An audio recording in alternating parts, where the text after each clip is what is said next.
విదుర నీతి చెప్పిన విలువైన పాఠం అవమానం ఎదురైనప్పుడు ఇలా చేయండి. ఎవరైనా మనల్ని ఎగతాళి చేస్తే మన మనసు బాధపడిపోతుంది. అలాంటప్పుడు మనలో నమ్మకం తగ్గిపోతుంది. కానీ అప్పుడు మనం ఓ విషయం గుర్తుంచుకోవాలి.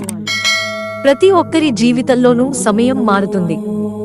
ఇప్పుడు మనల్ని ఎగతాళి చేసినవారు రేపు మన పరిస్థితిని అర్థం చేసుకునే రోజు వస్తుంది.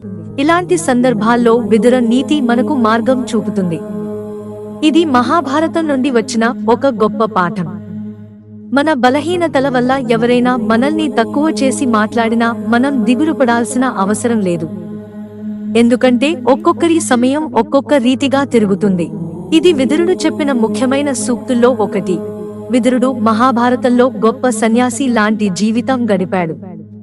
అతని తెలివి, ధర్మానికి చేసిన నిబద్ధత వల్ల అతను హస్తినాపురంలో ప్రధాన సలహాదారు అయ్యాడు.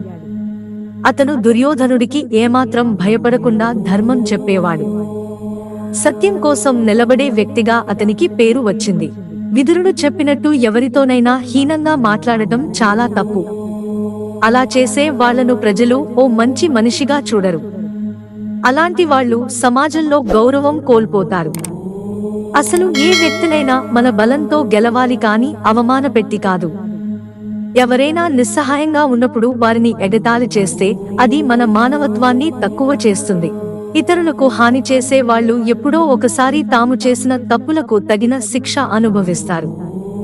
అసూయతో, కోపంతో, దురాశతో ఎవరైనా ఇతరులకు కష్టం తెస్తే అది తిరిగి వారికే ఇబ్బందిగా మారుతుంది. ఆ సమయంలో వారిని చూసే ప్రతి ఒక్కరికి వారి నిజ స్వభావం అర్థమవుతుంది. ప్రజలు వారిని నమ్మరు. ఆ విశ్వాసం ఒక్కసారి పోతే తిరిగి పొందటం కష్టం. మనం నిజాయితీగా నిజం మాట్లాడితే చాలు. విదురుడు చెప్పినట్లు మంచివాళ్లే చివరికి గెలుస్తారు. ఆ నమ్మకం మనకు ఉండాలి. ఎప్పుడూ మంచి పనులే చేస్తూ ముందుకు వెళ్ళాలి. ఎవరైనా మనల్ని ఆటపట్టిస్తే మన మౌనం మన శక్తిగా మార్చుకోవాలి.